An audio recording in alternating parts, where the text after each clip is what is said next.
Good afternoon, everybody. My name is Ajay. I work as a partner monetization specialist for Google. I'm based in Singapore, and today we're here with our first ever live stream for 2019. We have a packed agenda today, and we are going to be bringing to you a lot of cool new things. But first, let me introduce my colleague. This Hello. this is Juliana, and what we will be doing is we will be focusing on AdSense, AMP, WordPress, and we have a really exciting new dashboard that we want to share with you guys that we're really excited about. So without further ado, we want to make sure that like we make the most out of the time here. So what we're going to do is we're going to quickly start off this presentation.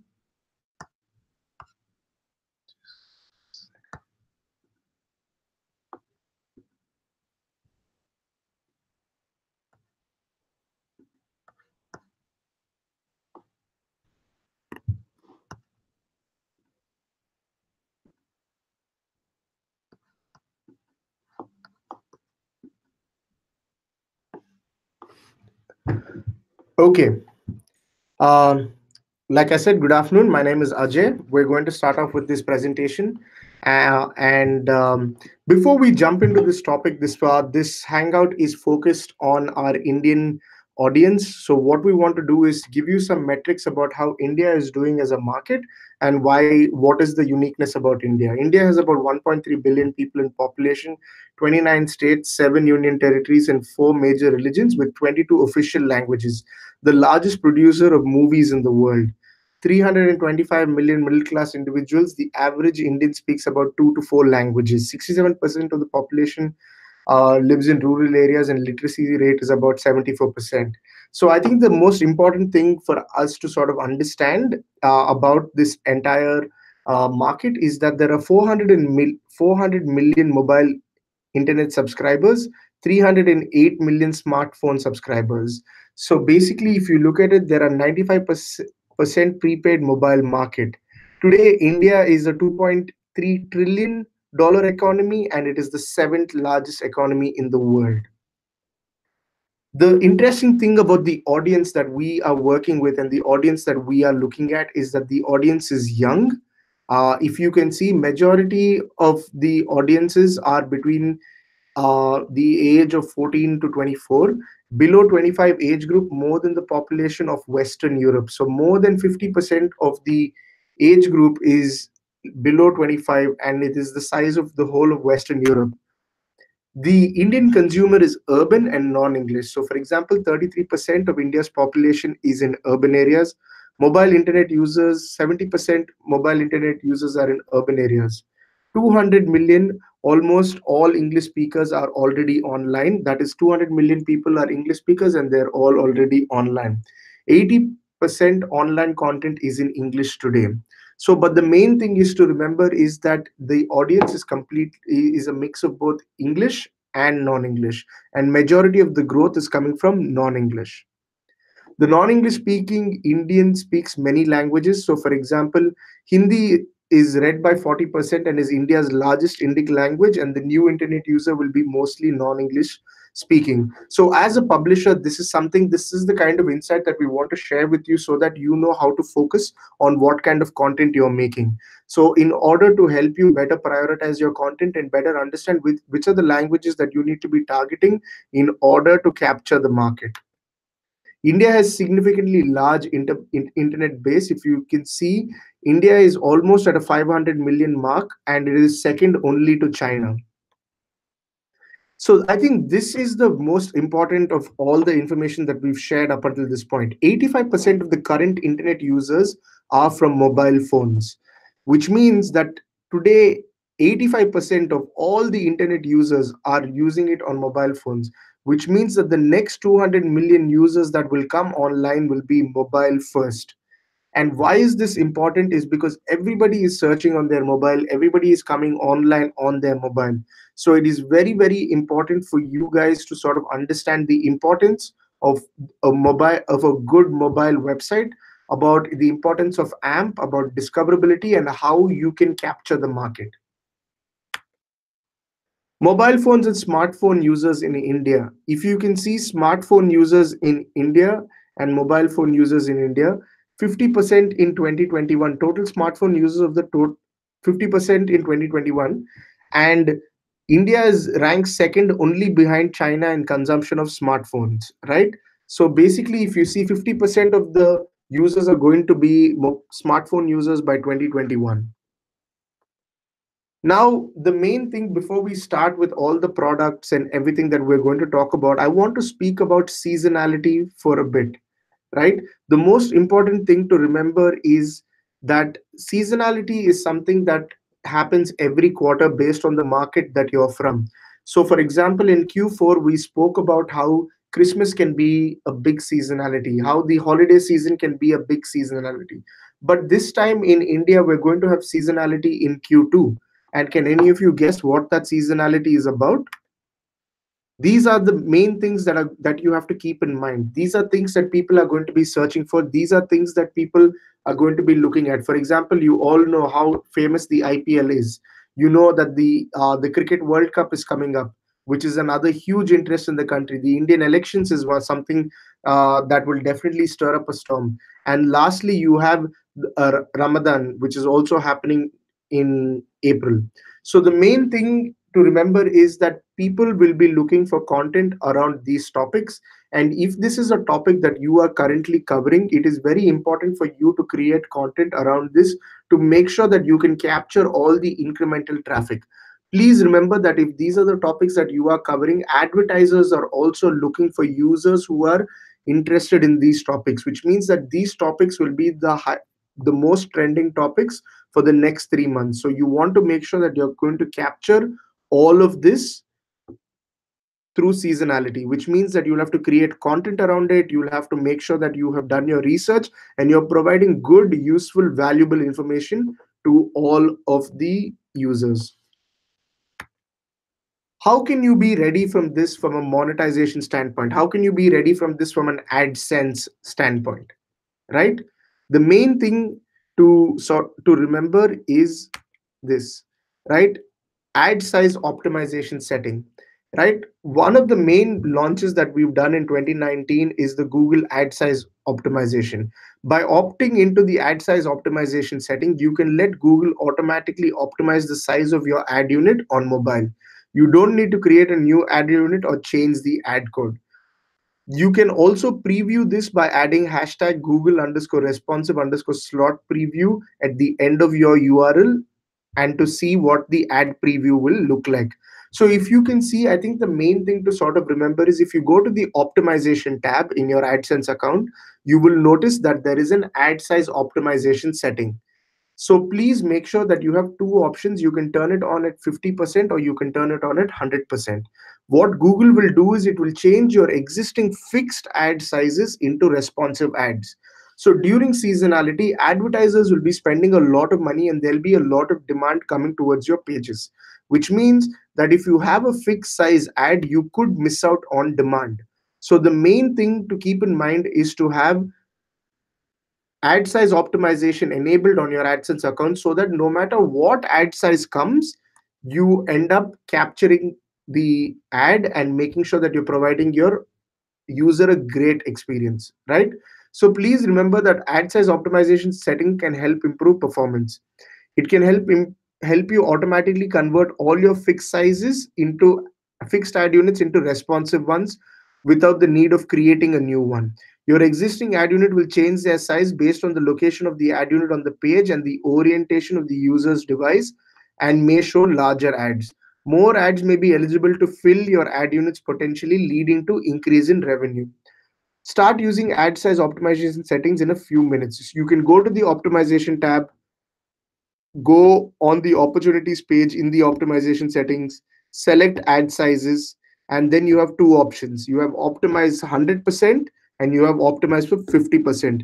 What I would highly recommend doing is to make sure that you are selecting 50% or 100%, but you can look at the report immediately to compare how your fixed ads are doing against your responsive ads.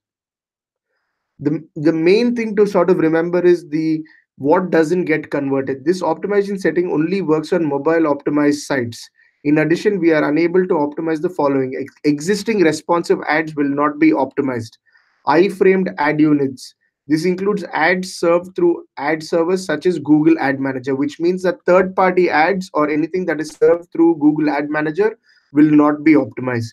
Ad units within a parent container that has restricted dimensions, which means fixed height, overflow, hidden, all of these things will not work. So the responsive ad units, as you can see, ads that fit every screen in every size. Optimize ad sizes to screen size. Work seamlessly with your responsive site.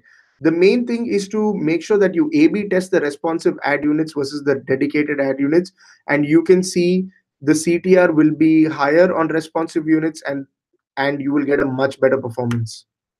What are responsive ads? Like we mentioned before already, that responsive ad units allow publishers to support a wide range of devices, automatically adapting their size without you having to make any changes. And most importantly, by opting into ad size optimization, you can let Google automatically optimize the size of your ad units based on the demand. You don't need to create new ad units. I would ask all of you to take a minute to look at this hashtag Google underscore responsive underscore slot underscore preview. Please put this in at the end of your URL right now and see the preview of how the ad looks. Right click on your browser, hit inspect, open the mobile view on your browser, put this at the end of the URL, and you can preview what ads will look like. You can do this right now. It is very, very important. So ad size optimization is easy and automatic. There is no need to create new ads. If you can see optimization settings on the right side, ad sizes, you have two options: optimize 100% and optimize 50%. So make sure you select the appropriate one. Please, as we mentioned, no third-party JavaScript. The parent container has no width set. The parent container has no limited height. So make sure that these are the technical considerations that you have to make. I just think that when to just wrap up the topic about seasonality, and I think the most important thing is when you look at seasonality, remember you can use Google Trends to go see how the IPL did last year, or how the elections did last time, or how Ramadan performed, or how any of these, how the internet user behavior changed when during any of these seasonal events. The other thing to sort of remember is the viewability and how that is very, very important. If an ad isn't seen, then it cannot have an impact. Viewability is good for the advertising ecosystem, bringing more transparency for both advertisers and publisher. Strive for viewability, not for pole position. Optimize for mobile and desktop viewability separately. Keep your user experience in mind. Aim for 50% viewability at a very minimum. That is the basic viewability. A lot of you have questions around why the CPM is so low. The CPM is directly proportional to your viewability, which means that if your CPM, if your viewability is low, you will have a very low CPM, right? 60 is good, 70 is amazing. And we're going back to this slide now to take a look and see 85% of the current internet users are from mobile phones. The next 200 million internet users are going to be from mobile phones. I think that this is a very telling stat of India, the market, and why it is so important to us.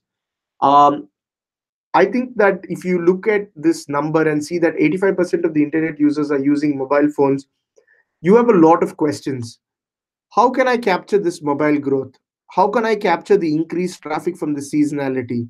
How can I make my content more discoverable? What about my UX? These are all questions that publishers are often faced with. And this is when we want to bring in AMP.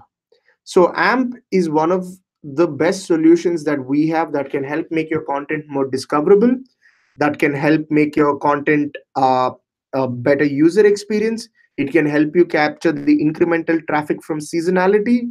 And most importantly, it provides you great CPMs, great ad experiences, and great revenues. So if you look at it today, 75% of the mobile site takes 10 seconds to load, 10 plus seconds to load. 53% of the mobile site visitors leave after 3 seconds of load time, and 2x more mobile ad revenue for sites that load in 5 seconds versus 19 seconds. I know that we've repeated this number several times in the past, but I want you to know how important it is that only a few of you have sites that load less than 3 seconds. And this is something that everybody should be working towards. But mobile sites often don't meet these demands. It's always slow loading, unresponsive pages, content displaced by ads. Maintaining a fast mobile website on your own can often require a large development teams or specialized skill set. And I think that this is something that everybody has been struggling with, and this is something that we want to keep helping you. We want to make sure that we make your implementation very, very easy, very, very smooth, and we bring you the best in user experience and the best implementations of AMP. So introducing AMP, right? AMP is an open source initiative to enable a better web with the sites that are fast, beautiful, and monetized well. I think the main thing to remember is you can just search for AMP on, you can just search for, any news site or any AMP based query on your Google search, and you will see the AMP cards immediately appearing there. Remember, it's an open source initiative to enable a better web with sites that are fast and beautiful and monetized well. So, what AMP provides for publishers and website? Instantaneous loading, smooth scrolling, and styling, branding, and flexibility with opportunities of distribution with the top distribution partners like Bing, Google, Twitter, LinkedIn, Pinterest. AMP is basically built on three main components. I want to take a minute over here to explain to you that AMP is an HTML5 page with a custom JavaScript, right? AMP is a HTML page with a custom JavaScript. So the main thing, the first component is an AMP HTML, right? The second thing is an AMP JS, which is a custom JavaScript, right? And the last is the AMP cache. The AMP HTML takes care of the the the experience on the page. The AMP JS takes care of the look and feel of the page. The AMP cache takes care of the speed at which the page is served. So remember this, AMP HTML takes care of the overall environment, AMP JS takes care of the look and feel, and AMP cache takes care of the speed. So you need to optimize all three components to the best of your abilities to make sure you're getting the best output on AMP. Website using AMPs are seeing positive results. 2x more time spent on AMP pages, 60% increase in pages per visit, and 10% increase in year over year traffic with AMP. 20% increase in sales conversion, and that number is very, very important, because which means that advertisers are also converting all their pages to AMP. That's why, because they're seeing higher conversions on AMP pages. So if you as a publisher are leading a user from your non-AMP page to an AMP page, then that can be a very jarring experience. So please make sure that you're providing your users the best user experience. Revenue on AMP pages depends on three factors, which is basically traffic to the AMP page, AMP implementation, and UX ads implementation. I want to quickly touch upon these three things at a high level, and then we will move on to more. So, traffic to AMP site, right?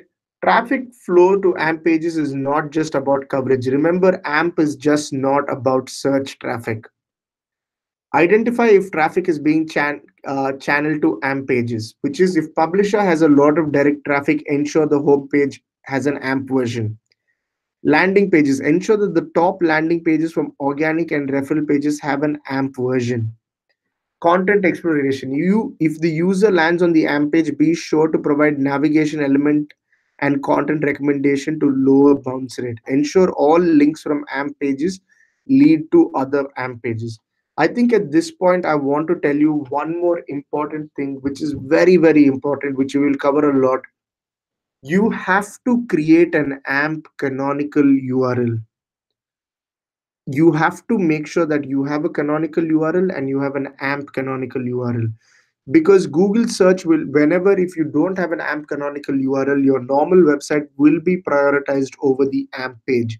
To make your content more discoverable, please make sure that you have a canonical version of your AMP URL, right?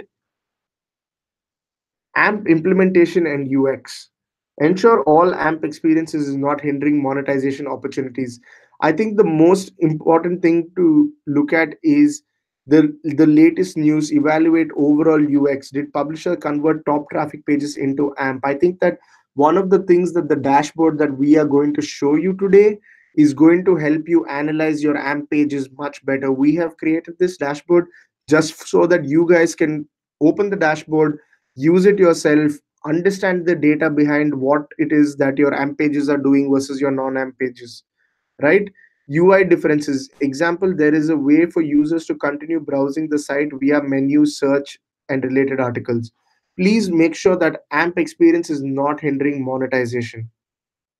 AMP offers publisher with flexibility in monetization. On AMP pages, publisher control their inventory and how to sell it. AMP is supported by more than 100 ad networks. Monetization on AMP works the same way as any HTML page. AMP supports paywall and subscription. Publishers can use special AMP markup to indicate sections that are visible to different types of users. Ad revenue from AMP pages can be optimized based on ad density and demand parity. Increase revenue per page on your AMP pages by deploying the same number of ads on your non-AMP pages, which means that your AMP page should be a mirror of your non-AMP page. Please make sure that your AMP page replicates exactly your non-AMP page. Increase revenue by ensuring that all the demand sources are targeted to your AMP pages. Ad density on AMP and non-AMP pages should be the same. AMP does not limit the number of ads that you can place on your pages, and it renders them more intelligently than non-AMP pages. Please listen to that. AMP does not limit the number of ads that you can place on your pages, and it renders them more intelligently than non-AMP pages. Place the same number of ads on AMP pages that you place on non-AMP pages. Both page types are viewed on mobile devices within a mobile browser. Use optimal number of ads per page. Please make sure that whenever you're using AMP, you are replicating your existing page into an AMP page. Do not create an AMP version that looks completely different from a non-AMP version. That is one of the biggest problems that we have seen with publishers today is everybody has an AMP page, but they create an AMP page that is completely different from their non-AMP page. Please make sure that the parity is high and that you're able to replicate the exact non-AMP look and feel on your AMP, which much better flow, much better user experience, and much better monetization. I think that this is something that is very important to everybody, which is increase competition on AMP inventory to increase CPM. More demand equal higher yield. That principle applies to AMP as well. AMP inventory can be monetized by all kinds of demands, including direct sold, sponsorship, priority. This is from an ad manager perspective.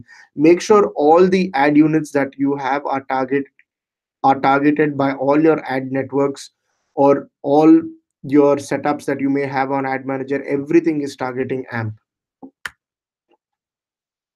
Ad support for AMP pages is very comprehensive. I think that this is something again that we often hear mistakes from is ad refresh on AMP is supported, SRA plus roadblocks is supported, responsive ads is supported.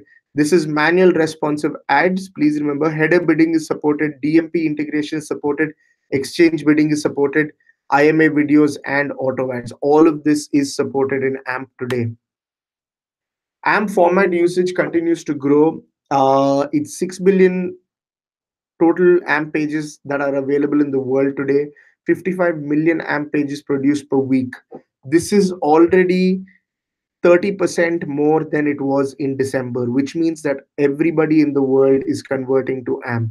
Last time it was just 4 billion total AMP pages in December. Today it's 6 billion, which means that every quarter we're adding more than 2 billion AMP pages. And like I said, websites using AMP are seeing positive results.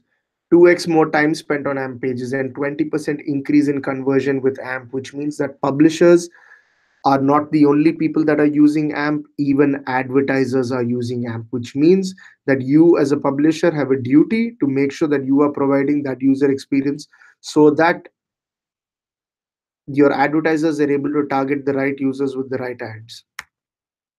AMP pages support design and customization. This is something that we've seen before. These are the multiple type of design flexibilities that you have with AMP. I would definitely recommend going to AMP by example to check more of that. Monetize your AMP pages. Choose ad experience with flexible formats.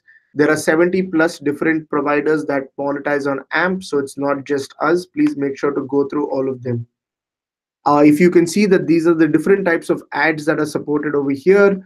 The first one is a banner ad, the second is a sticky ad, the third is a flying carpet, promoted content, and video ads. All the type of ad formats are supported in AMP today. And here you can see there are many analytics and ad tech providers. And today, one of the analytics providers that we are going to go in depth with is Google Analytics.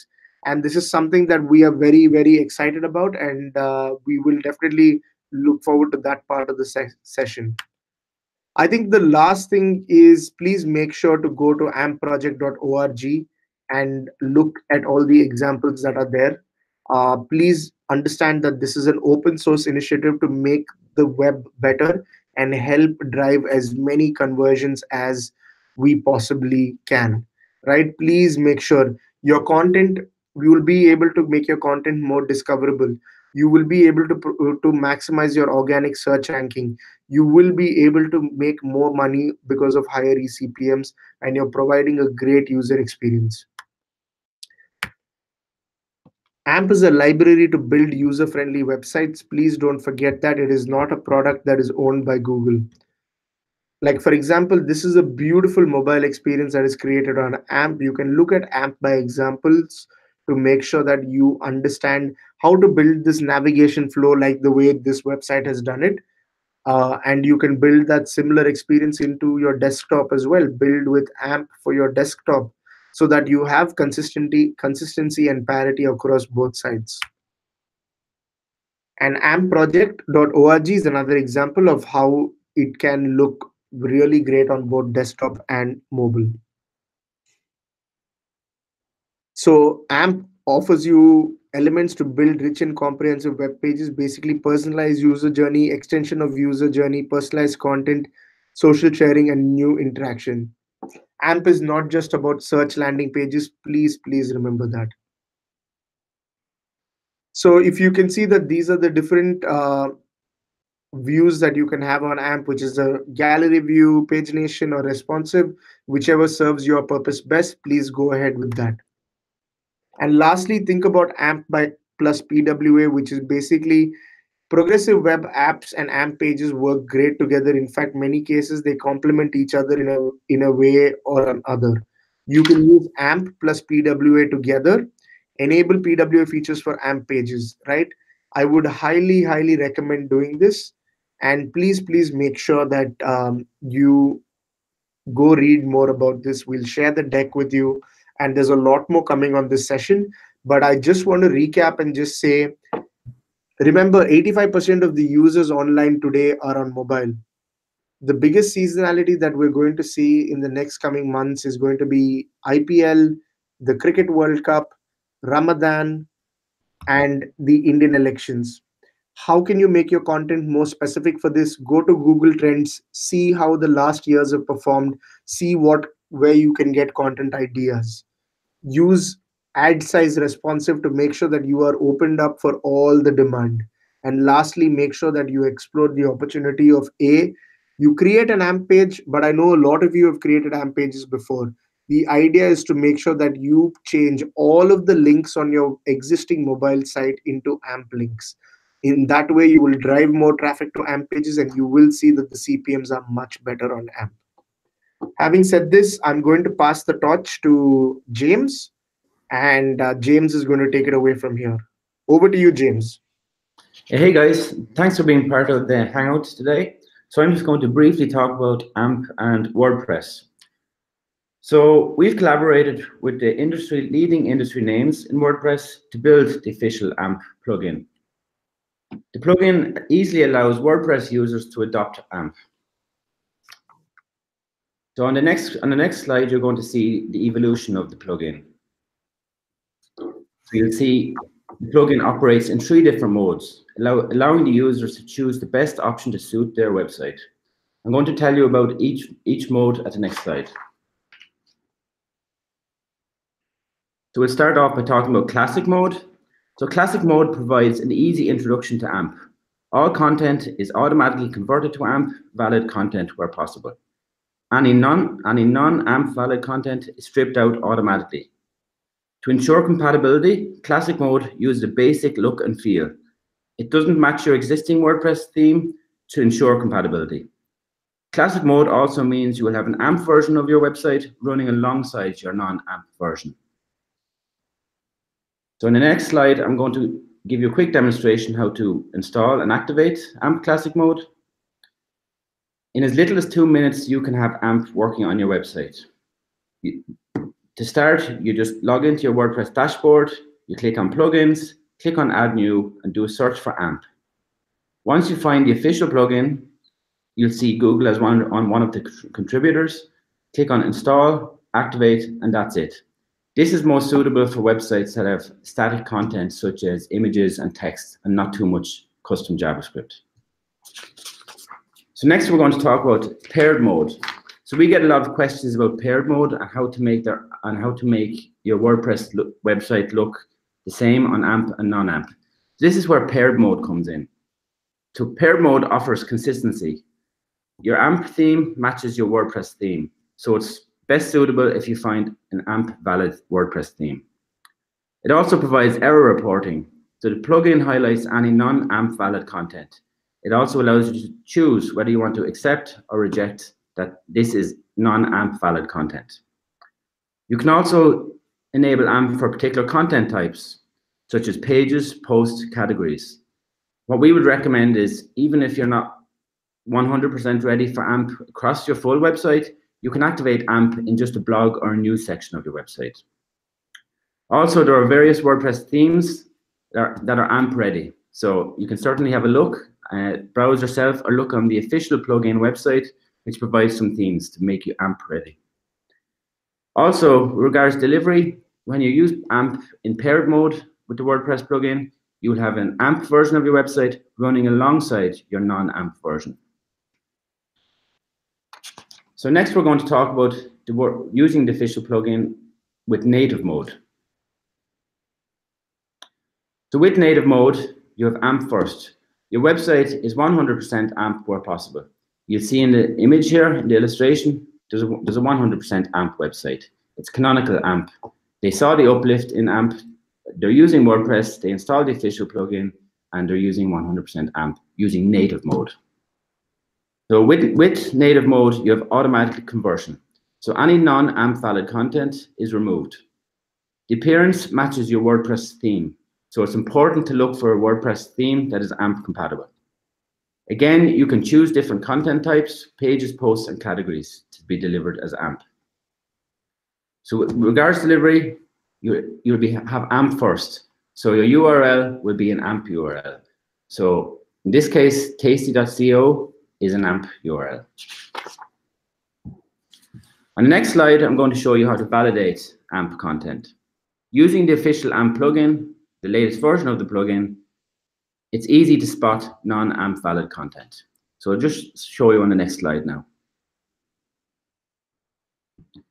On this screen, you'll see an example of different non-AMP valid contents. You can choose whether to accept or reject the content.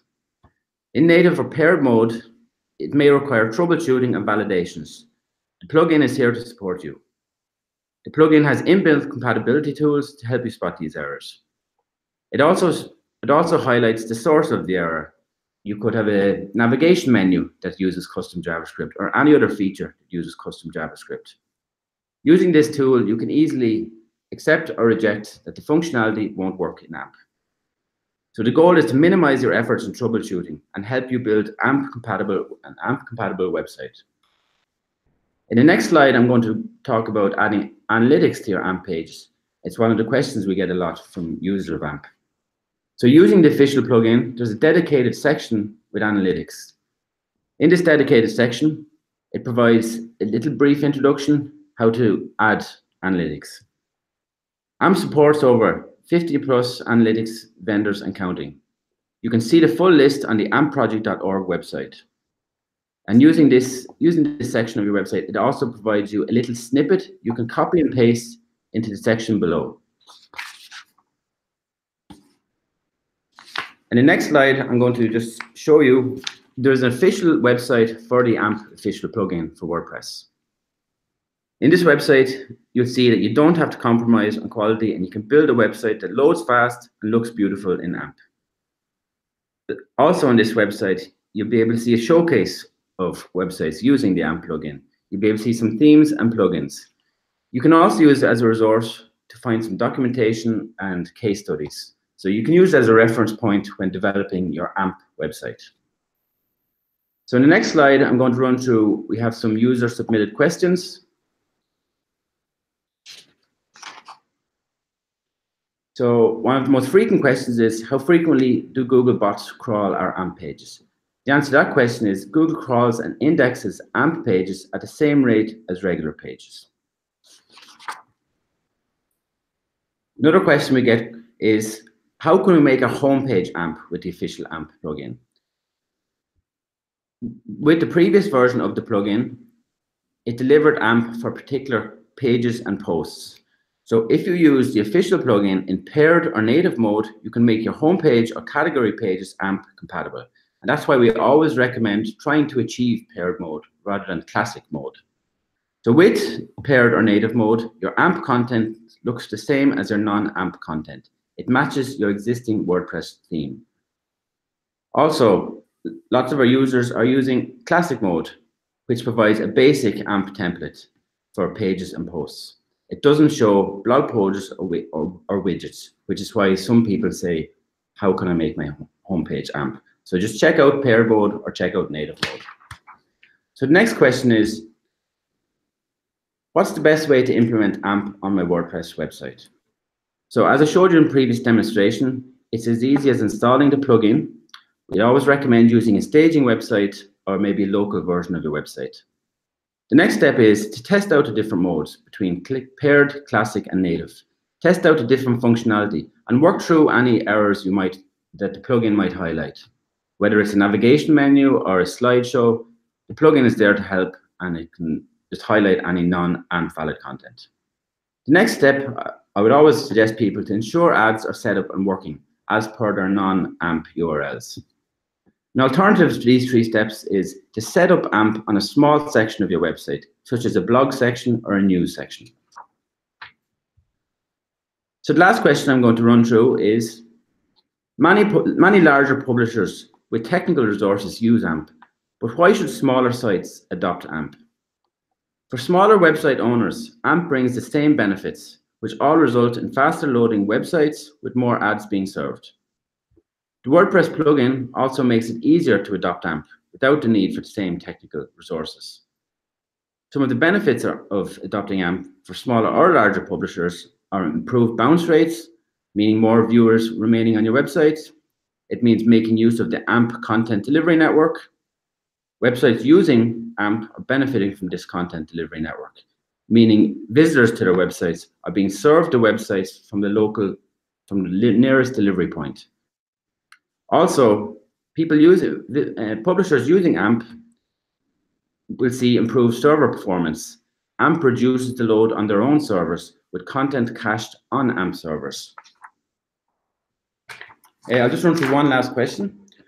So what's the best, oh sorry, that's one we had before. I might pass you over to AJ now. Yeah, thank you, James. Thank you for that. Now we have Juliana, who will be walking us through Google Analytics and the new dashboard that we have for you and how it's going to help you improve AMP performance. Thank you, Ajay. Hi, everyone. My name is Juliana, and I'm very excited to be here today and sharing about Google Analytics. As a web monetization specialist, a big part of my role is to focusing on how to help publishers and make their life easier while enabling the Google Analytic insights throughout different stages. Analytics for me is a way to understand from a holistic view of what my publisher's business is and figure out what are the hidden for potential optimization opportunities or strategies that they're in. possibly may not know, but could help grow their business. So today, my goal here is to give you a broader view of Google Analytics, and of course, in line with today's theme, how it could help you to audit and optimize best with AMP with the dashboard that we're going to introduce. So agenda separate into 4 parts. Why GA is important to the publishers, the key features of Google Analytics, as well as some of the successful case studies. Thirdly, the AMP Analytics dashboard that we created from Data Studio while utilizing the GA insights. Last but not least, to get the right tracking, how to set up and put the GA tag correctly. First of all, I want to share with you a very popular formula, which is very well explained on how data it can be linked, which leads to strategy. I often see publishers contemplating on the strategy they make and worry how it will actually impact their businesses. And we're hoping through today's session, it will help you.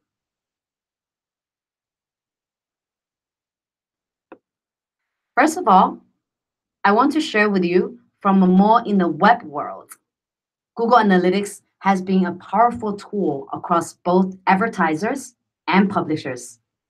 It not only can bring the data together across multiple systems, Google Analytics will also become a platform for all of your raw data, and then based on the different custom dimensions, metrics, and the custom reporting that you aggregated all of those data, it helps you to take action on those insights quickly with native integrations across different Google platforms. So here is an example of how Google Analytics can help successful publishers answer some of the most important questions we have throughout our process. So lots of the publishers constantly ask themselves throughout the 3 stages, understand who are my actually most valuable users on my website. Then once they're able to get the accurate data, how to set up a sustainable and successful content strategy to maximize the content value that they created. Only when both of these are properly evaluated, then we'll be able to answer the last question, which is the most critical point, is whether user is doing what they're supposed to be doing on the site, and are they actually generating enough value I want them to generate. So all of these questions will be hard to answer without the right tools or framework to address it. So let's go in and take a look some of the key Google Analytics features and the use cases from some of our top successful publishers. First of all, I want to give you an overview of the Google Analytics main reports. So on the top tab there, you can see Home Customization, which allows you to have a quick access to the required data.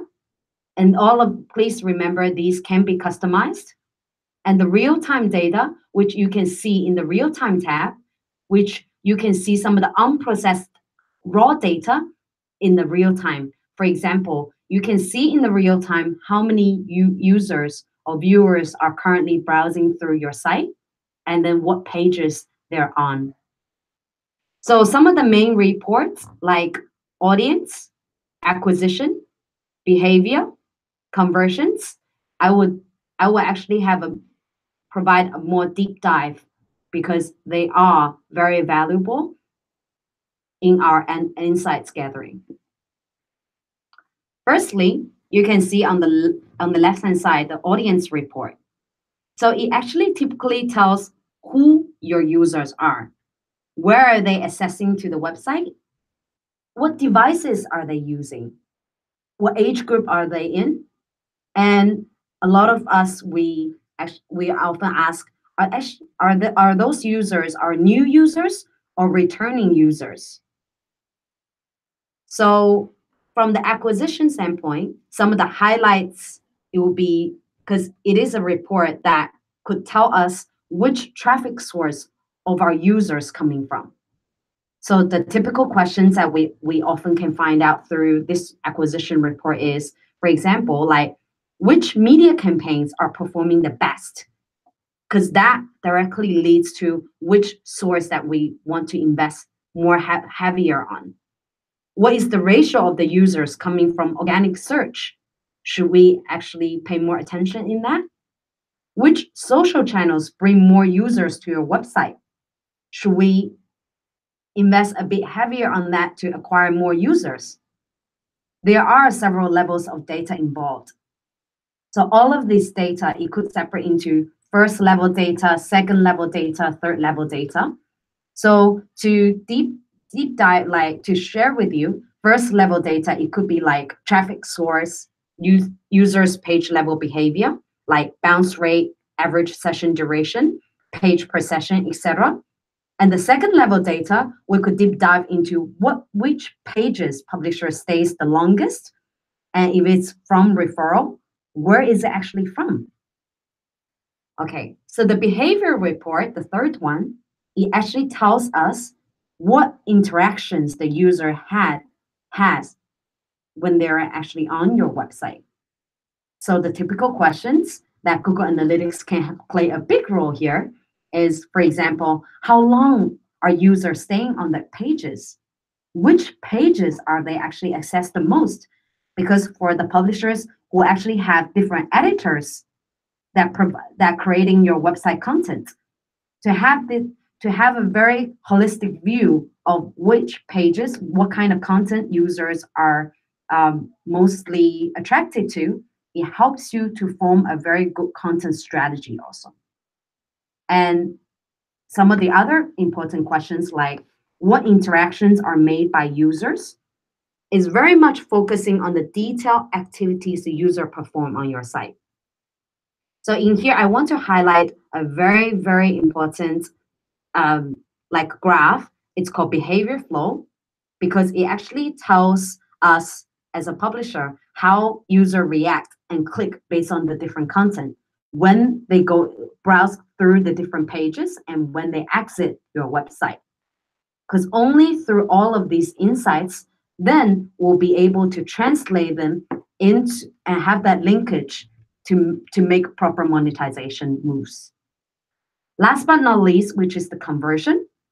Conversion is also a very important report because it tells the performance of your website.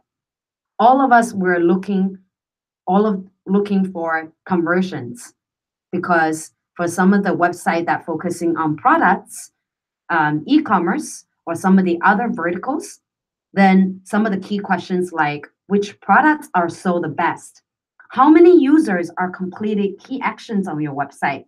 For example, how many of them are click on sharing the articles with their social channels?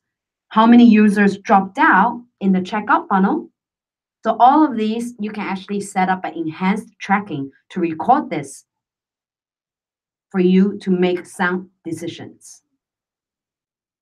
So all of those, the reports that I shared, it actually, at the end of the day, it helps us to have a better strategy in terms on the content.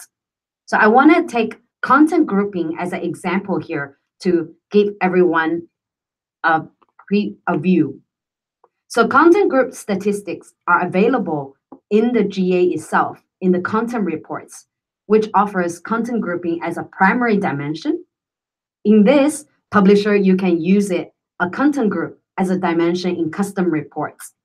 So in here, you can see China news, home pages, Hong Kong news, because as a publisher, we can actually group those content into this different section, different categories, and then we can see the statistic of those each individual's group. So you can actually use different method to allocate content into groups. There are three different ways. You can use either tracking codes to place the JavaScript code on the page. You can use a regular expression capture group, like in this case, business news. So you can group all the business related pages together. And then you can use the GA, last but not least, GA rules-based method to perform the analysis. So just now we actually talked about the different reports in the Google Analytics, and then as well as some of the typical examples on how it actually help our content strategies. But today we want to actually see that linkage with the analytics and AdSense. So without further ado, let's go in. So this is actually a real screenshot that I actually took from the Google Analytics. So you can actually see how from the left-hand side, which is more focusing on web-centric dimension from Google Analytics, and the right-hand side, it combines with all the AdSense-related key metrics. So from this way, publisher, we can actually see the performance across different pages. So for example, like publisher viewable impressions, what are the publisher's coverage across those pages? What are the click-through rate and eCPM across those pages, etc. So please note that in here, because I often have publisher ask me that, oh, there are actually some discrepancies between the AdSense and the Google Analytics. So in here, everyone, no need to panic. Just note that because in Google Analytics, it actually tracks all the impressions based on the GA tag that you place on each page. Versus AdSense, it actually only records the impression if you have an AdSense ad tag on the pages. So the numbers could vary, but it actually please treat it as a reference tool in the decision making. So discrepancies is expected. So in here, I want to provide an example. In here, as you can see, there are different categories of this publisher. And then you can see the number of pages monetized by AdSense. And then I list out, you can see in the men's section, it has the low ad coverage, which is 46%. So in here, as a publisher, it actually rings a bell because it actually also assigned that this ad network wasn't able to provide ads that's suitable for the publisher's pages and which returned no ads, which resulted in the low coverage. Then what we can do is that we can actually adjust the business strategy to lower the price for pages ad slot in this section if you're on the ad manager. Then in AdSense, you can also adjust the inventory of the pages ad slot in this section to increase the coverage. So to share out of all those examples and sharings, we actually want to provide this diagram just to show everyone there are different sections that our website publishers could be in. And you can see, I believe most of the publisher will aim to be at the number one bucket, which is high page views and resulted in high revenue. With comparison against other website or vertical standards, you can somewhat form an idea whether you currently have optimized your page revenue to full extent and utilize GA insights to make soundable changes. So if you're at number 2, set bucket, means your high revenue, but you actually have less page views, then an idea of improving SEO, page speed to have a better experience, like in this case, have installed AMP and analyze deeper in the internal search data to increase your page view to maximize your revenue. And you can use the same mindset for the number 3 bucket also. So All those insights share. Some of you might ask, Juliana, is there any successful practice studies that actually see works? So let's let's take a look at some of the case studies. So this is actually one of the real publishers that in the China market, it's called 什么值得买. So by utilizing the Google Analytics data, they were able to actually detect that 12% of the visitors had ad blocking tools installed and 18% of the ads were not loading it properly. So that is a very large amount of revenue loss. So by utilizing that insights, they were able to make the decisions on having a specific push-up notification to those users. And then they discovered that most of those users actually did not realize that they actually had the ad blocking tools on. And they were able to whitelist 什么值得买 from the ad blocking. At the end, the impact is 5% of the partner revenue it was increased. And then they were able to actually recover revenue from one of the very important affiliate partner. And as you can see in the right-hand side for the detailed impact. Second case study that I would like to share is another case study, another publisher that we have is that 10% of their website traffic coming from US, and 10% of those traffic actually contributing almost 30% of the website revenue. So those users, we're talking about very high valuable users from US. So with these users, we were able to work with the publisher and discover that those users viewing a lot of video content, as well as those users are actually results in much higher CTRs and user duration. So what publisher actually came up with this strategy is they actually have opened a new domain, a separate URL for those users are browsing from US. They increased their video content to a much higher percentage to improve the overall user experience. Last but not least, they translated more content, and as well as the more foreign, like US topics, for those viewers are browsing in those markets. And that resulted in two times more revenue for their website. So now to the exciting part, after I share all the fantastic things that GA can help you. Then now I would like to answer that by introducing a dashboard in line with today's topic on the AMP, which our team has created. It's called an AMP Analytics Dashboard. So on the left-hand side, you can see here is a quick sneak peek of what the dashboard looks like. And the QR code on the right, you can scan it now and enter it in real time. Beauty part of this is that it's the first external shareable dashboard, which creates a holistic view on how web performance changes as key AMP metric changes. To use this page, please note that you need to have your AdSense link with your GA account. So by scanning this, you will log directly into your GA accounts and extract insights into this customized dashboard on your website performance.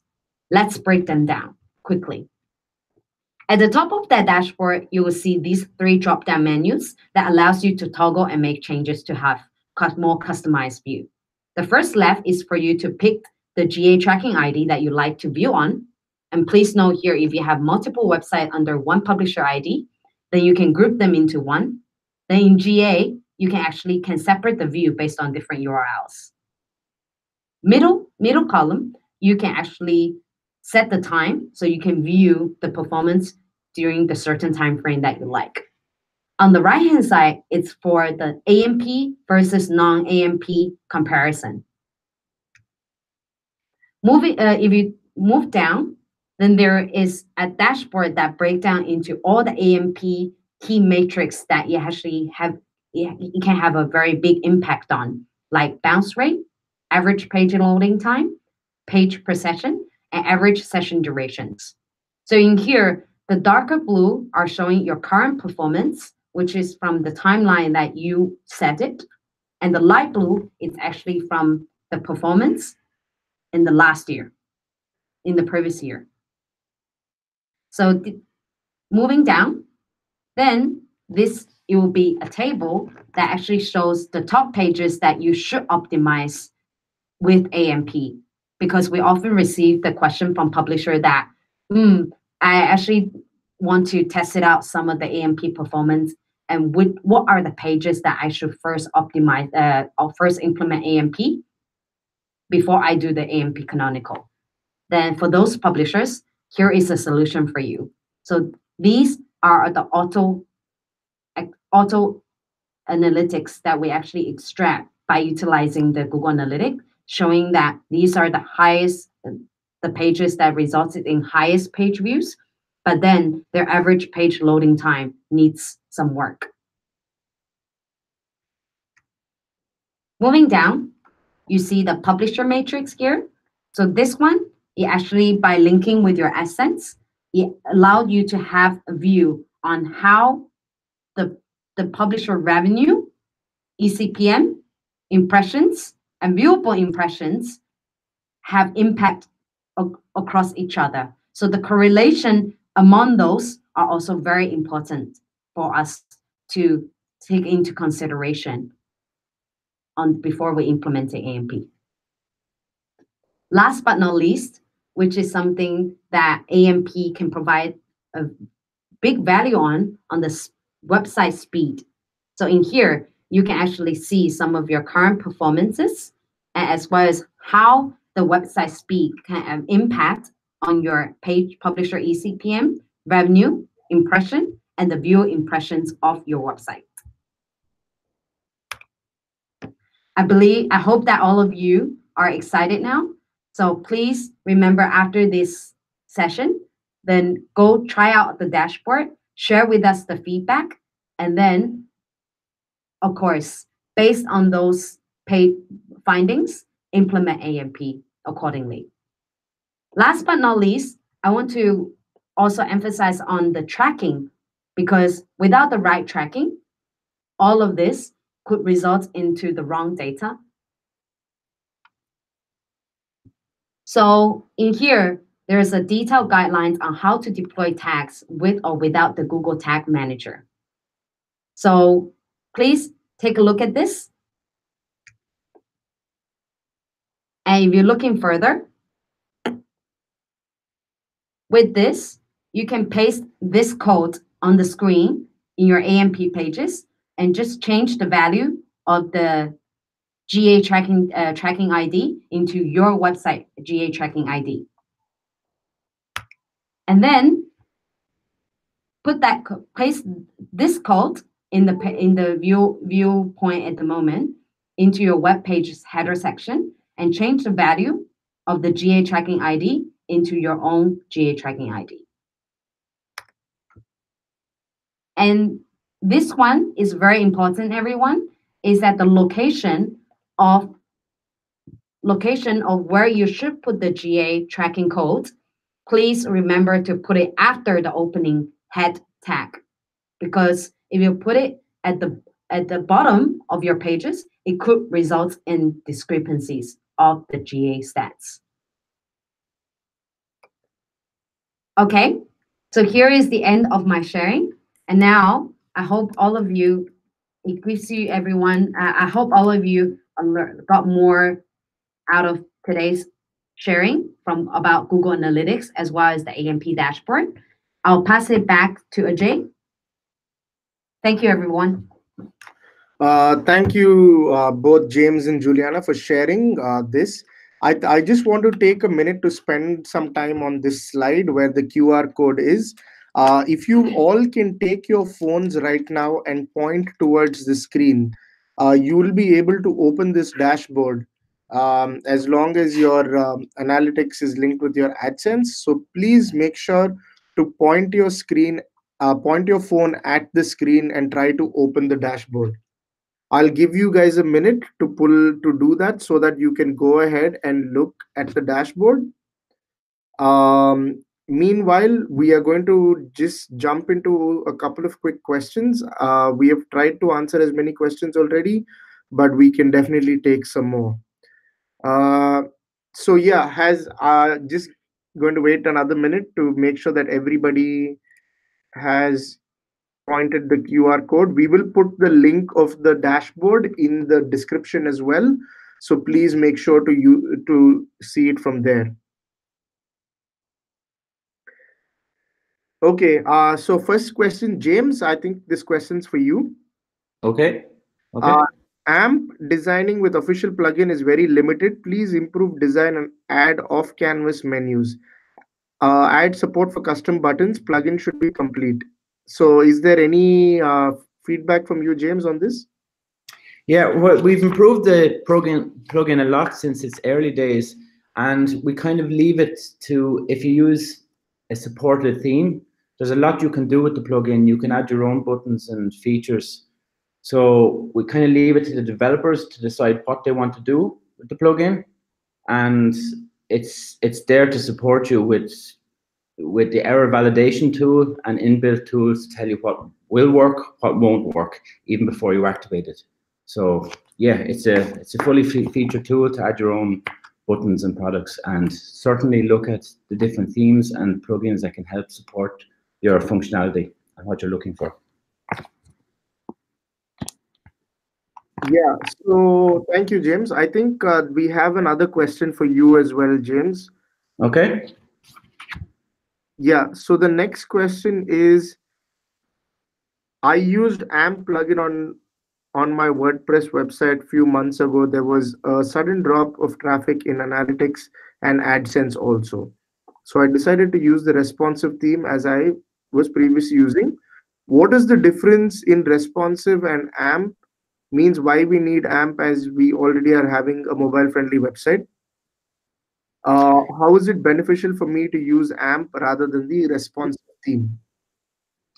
Well, you can use AMP and have a responsive theme. And when I mentioned previously, you can also use paired mode. With the official plugin, you can use paired mode, which means you'll still have your responsive theme. It will still look like you expect, but you will also have an AMP version that will match your mobile web. So they can coexist together. And with regards, I think there's a couple of questions there, but with regards analytics and tracking, maybe that user tested the plugin previously in classic mode, which gives a basic look and feel. So that's not going to look the same. So I suggest playing around with paired mode and just trying to make it look and match and get the features working in paired mode so that they're looking the same and they're working the same. And they should definitely see an uplift as long as they have the same ad density and the same features. They should certainly see an uplift, because with AMP, all your content is cached and it's served from the nearest AMP content delivery point. Okay. So I think that there's another question over here, which is after implementing AMP, there was no effect in terms of traffic and revenue. Non-AMP pages are having higher traffic on Google search. So I think that the main thing that we wanted to that we are covering today regarding this is the whole AMP canonical URL. So AMP canonical URL is very, very important because it helps make your site, it makes your site discoverable. If you don't have a canonical version of your AMP page, what would happen is Google would index and prioritize your non-AMP page. So which means a canonical URL is, for example, www.xyz.com/AMP. This is the canonical URL, having AMP part of your canonical URL.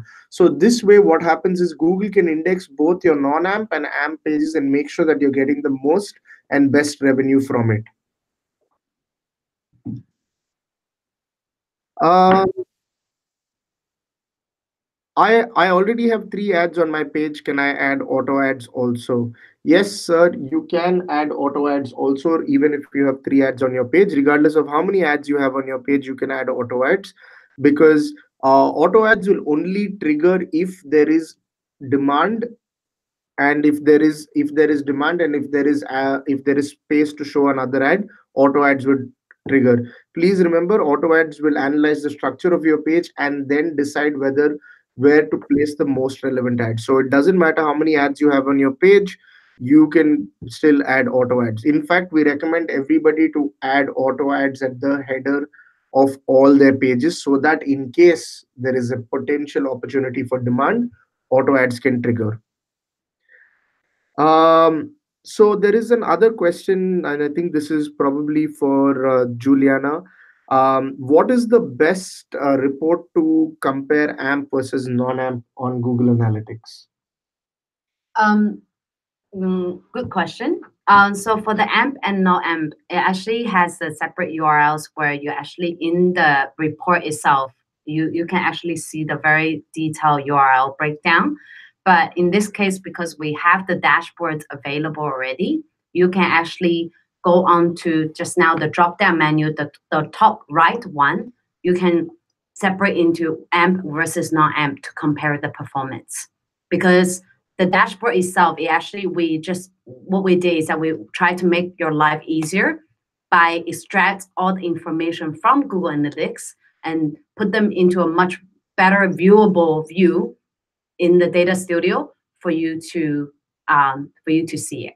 Yeah.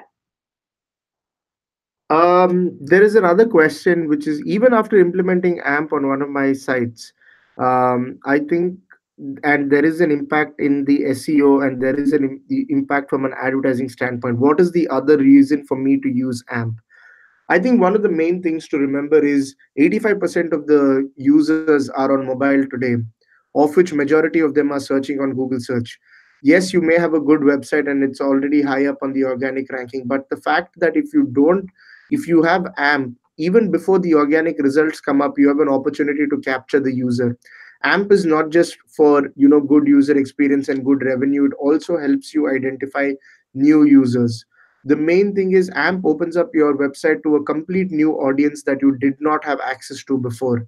Also, I don't know if many of you know what the Google Feed product is, but if you open Google Feed today, all of the links within the Google Feed are only AMP links. So it is very important for you as publishers to ensure that you have AMP version of your site. And the main thing is it is not just about implementing AMP. The challenge is at least making sure that 30% of your traffic is AMP, which means that you need to have all the outlinks, even from your non-AMP pages, flowing directly to AMP pages, right? So all the links from your non-AMP pages should be going to your AMP pages. You need to direct traffic to your AMP pages. You need to make sure that you have an AMP canonical URL. So the other thing that I would say is that it is almost compulsory that if you have a WordPress website, and if you have not already converted to AMP, I would say that this is something that is so easy for you to do that you should be doing this immediately. And lastly, I think that one of the main things is there's a question about what can we do in terms of seasonality. I think the main factor is to remember we have IPL coming up, we have the Cricket World Cup coming up, we have the Indian elections coming up, and we have Ramadan coming up. There will be people searching based on these topics. There will be a lot of there will be a lot of folks who will be looking for content around these topics. It is up to you to make sure that you are driving the right results for your user, which means that you will have to spend time that to provide the right valuable content to your users. Please make sure to consider seasonality. Already last year when we did a push for seasonality, we noticed how much incremental our publishers were able to capture. And the most important thing is, for all your seasonal pages, make sure they're on AMP, because they're going to be high traffic pages. Use the dashboard to view what the top pages are, and then convert those pages to AMP. This is going to help you a lot, and we hope to share more of this information with you. We will have more regular sessions around this. Please send us feedback about the dashboard. We are really keen to improve the dashboard, make it much better. We will send out a feedback form, send you the deck. The link to the dashboard will be in the description in the end of this call. Please take some time to go through the dashboard. This is the first time we made a dashboard for the publishers, so we're really excited about it. Please give us the feedback that is necessary. And please, like I said, all of you take a target of 30% AMP coverage, and make sure that you are able to at least get 30% of all your traffic flowing through AMP. And I will assure you that the monetization will be better on AMP. Having said this, thank you so much for taking the time to join us today. It has been a real pleasure hosting you, and we will come back to you next month with more content and more new things. And hopefully, till then, you can take some time to implement all the suggestions that we've said. Just as one final recap, don't forget ad size optimization. It converts all your fixed ad sizes into responsive. Make sure you explore AMP. Make sure that you have an AMP version of your page. Make sure, remember that AMP is nothing but a HTML page with a custom JavaScript with AMP cache. So please make sure already advertisers are converting to AMP, which means that you as publishers should also convert to AMP. The other thing that we want to talk about is the AMP WordPress plugin. There are multiple different modes: the native mode, the paired mode, the classic mode. Please make sure that you are using whichever one is the most relevant for you in order to drive the implementation. Apart from that, we have learned in depth about Google Analytics and what we can do from a reporting standpoint. And lastly, and the most important thing, is the Google Publisher dashboard that we've created that can help you analyze your AMP data very easily. Please take this time to go and open the Publisher dashboard and check your performance. Understand that if your bounce rate is really high, you need AMP. If your pages per session are really low, you need AMP. If your session duration is really low, you need AMP. So please look at all of these metrics and make sure that you are providing the best experience for your new users and your returning users. And the best way to do that is to amplify your page and to make sure that there is no difference between your AMP page and your non-AMP page. Having said this, thank you very much for joining us in this call today. And we hope to see you again very, very soon.